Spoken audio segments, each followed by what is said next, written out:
Well, 2011 looks certain to be a year where the Australian financial landscape has a massive reshaping.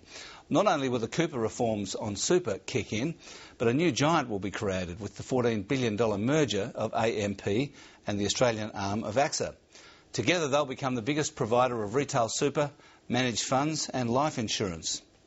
And with the AXA board accepting terms and the ACCC waving the deal through, only the Treasurer's approval and a shareholder vote stand in the way of AMP's extraordinary opportunity to take over its largest, most direct and longest-standing rival. I spoke to AMP Chief Craig Dunn, who until now has kept a low profile in his year-long pursuit of AXA.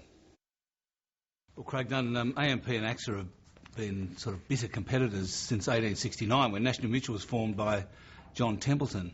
And in fact, in the 80s, AMP more or less destroyed National Mutual and drove it into the arms of the French company AXA. And, you know, and I know that they hate AMP down there at National Mutual. I mean, AXA, how are you going to get them to learn to love AMP? Well, I think it's a fair point. There has been competitive rivalry that's been pretty intense, particularly 20 or 30 years ago. We're going to have to work hard to do that, but I think over time people are going to see the benefits of the merger. I think bringing two very long-standing Australian companies together that have got very similar histories in terms of their mutual background, they've both got a very strong commitment to financial planners and the value of advice to Australian families.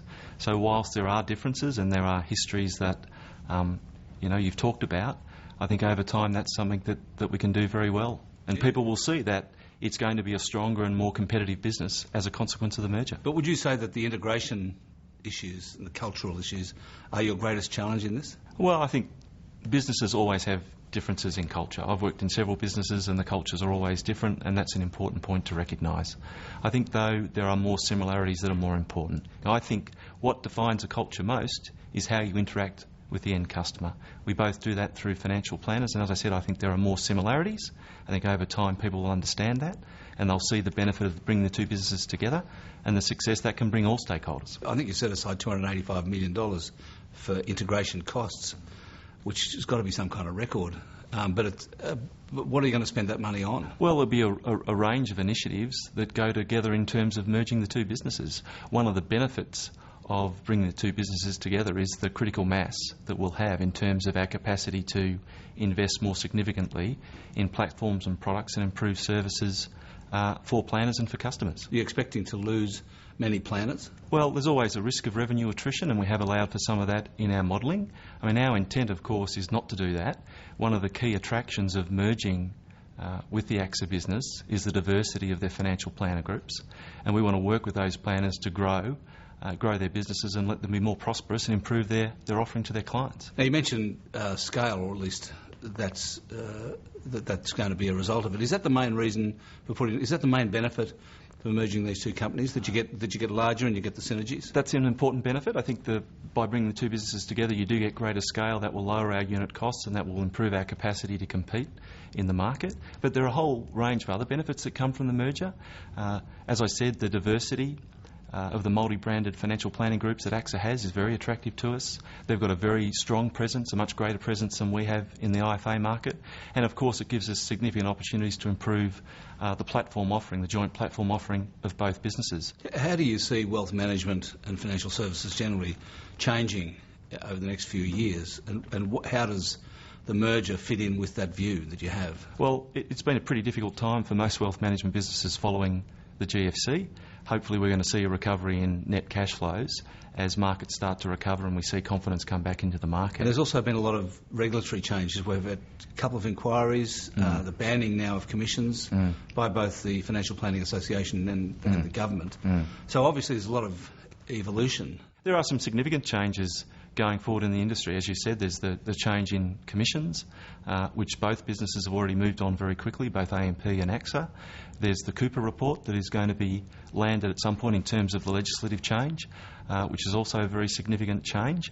I think both businesses are very well prepared, and again I think the scale benefits that would come about from the merger will mean they're more able to adjust and deal with that regulatory change. And also there's talk of, I think you've even spoken of it, about AMP with AXA becoming a fifth pillar in financial services in Australia. Can you tell us what that means, and how can you do that anyway without banking? Well, we do have a small banking business today. We'd like to grow that more strongly. The merger will help that in terms of a greater distribution footprint, both in terms of deposits and mortgages, and improved funding. The challenge with our banking operation right now is securitisation markets, as you know, have pretty well come to a halt after the GFC. When we talk about the fifth pillar, we're talking about bringing together of both businesses such that in wealth management we've got a capacity to take on the wealth management businesses of the four major banks. So it's a wealth management fifth pillar you're really talking about? Very much so. Again, we'd like to, over time, grow the banking business once securitisation markets recover, but it's fundamentally about taking the major banks on in their wealth management businesses. The AMP Bank has been launched a few times, as I recall, and I remember when it was first launched, and it was all full of big plans, lots of hopes, but it's never really got anywhere. I mean, that's not just because of securitisation. It actually didn't get anywhere before the securitisation market finished. Well, I think there's some criticism there that's fair enough. It's taken us a while to get it right. I think more recently, just before the GFC, we started to see some good improvement in its growth.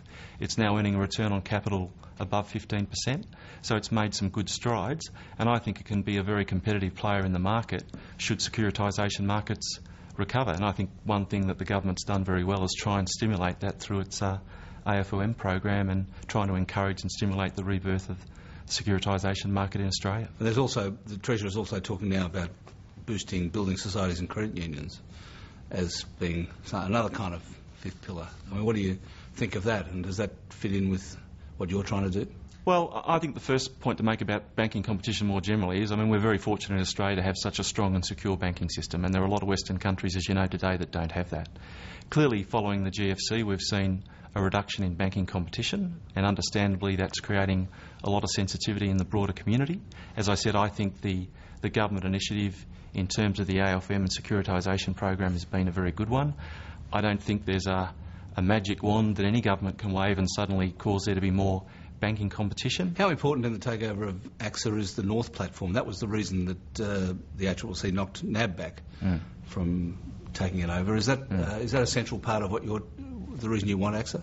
Well, there is a significant opportunity in the wrap market in platforms that AMP hasn't taken advantage in the past. One of the benefits of bringing the two businesses together is the scale I'll get in distribution and the capacity to substantially improve the platform offering and really take that up to the major banks that are very strong in that part of the market today. We still need to work through and look at the North platform, but based on external reports and what we've seen to date, it looks very encouraging. And obviously taking over AXA is a big step of growth, but having done that, and you'll then have the largest market share in super and wrap platforms, at least certainly the largest in retirement incomes and superannuation.